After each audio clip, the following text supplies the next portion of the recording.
Hello बच्चों, let's take a given question. The question says the peak voltage of the AC source is equals to option 1 by root 2 times the RMS value of the source, option 2 the value of voltage supplied to the circuit, option 3 the RMS value of the AC source, option 4 root 2 times the RMS value of the AC source.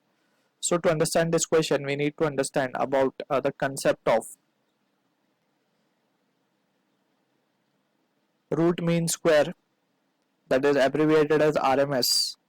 Root mean square value, root mean square, that is RMS.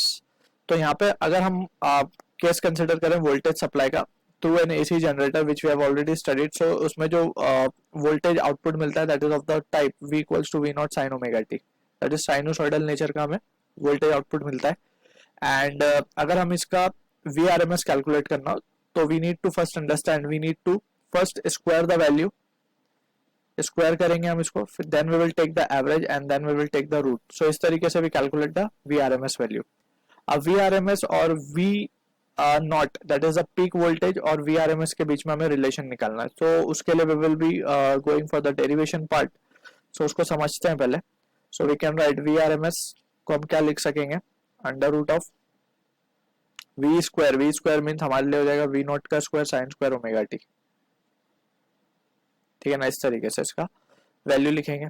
अब now we can see, so अब हम average value कैसे calculate करते थे, that we will be using over here. So यहाँ पे हम लिखेंगे अंडर रूट ऑफ, ये वैल्यू हम लिखेंगे V नॉट स्क्वायर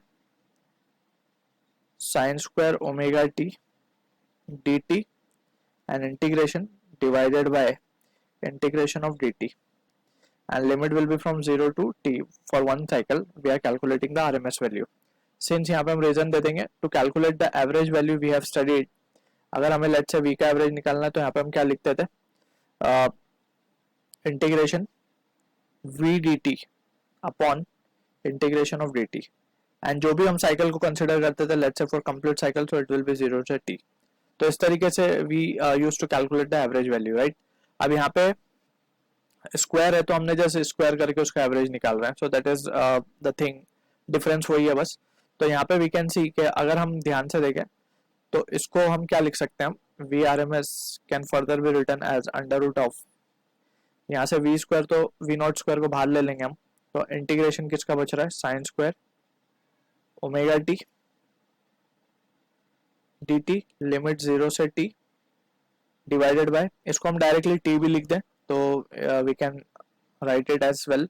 तो यहाँ से V नॉट को तो हम बाहर ही ले लेते हैं रूट के, एंड रूट टी को भी हम बाहर ले लेते हैं. ठीक है ना. अब फर्दर इफ यू रिजॉल्व तो हमें अगर ध्यान से देखें अंदर सिर्फ जो बच रहा है उसी को लिखते हैं. तो अंदर जो बचेगा रूट में वो होगा integration of sine square omega t d t. अब इसको हम लिख सकते हैं 1 minus of cos 2 omega t upon 2, इस तरीके से इसको to get the integration value, इसीलिए हम इसको यहाँ पे कन्वर्ट कर रहे हैं. Since we know cos 2 theta is in terms of sine square theta हम लिख सकते हैं 1 माइनस 2 साइन स्क्वायर थीटा. तो वहां से साइन स्क्वायर थीटा की वैल्यू हमें मिलती है 1 माइनस cos 2 थीटा बाय 2. तो इस तरीके से नाउ इस 2 को भी हम बाहर ले सकते हैं. तो ये तो बेसिकली इस तरीके से हो जाएगा root 2 into root t, right. तो एंड रूट ऑफ, यहाँ पे इसको further if you solve it तो 1 का इंटीग्रेशन हो जाएगा टी माइनस कॉस का हो जाएगा इंटीग्रेशन, कॉस का होगा साइन 2 ओमेगा टी अपॉन 2. ठीक है ना. एंड लिमिट अब डालनी होगी इसमें 0 से t. क्लियर. तो on further simplification we can say ये वैल्यू आ रही है हमारे पास V naught upon root 2 into root T.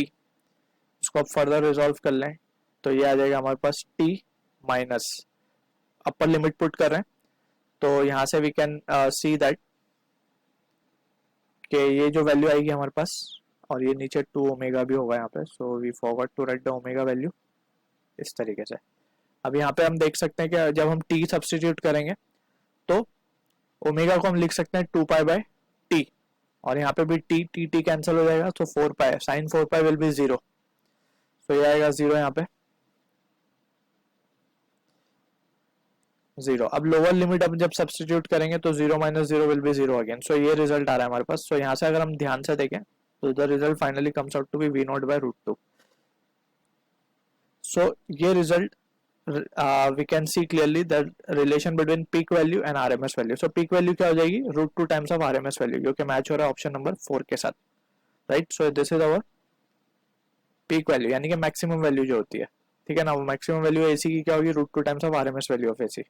So option 4 हमारा करेक्ट आंसर है. अच्छा, यहाँ पे हम रीजन भी दे देंगे कि हमने क्या लिखा है.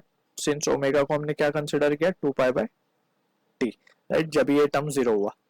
So I hope you understood the solution. All the best.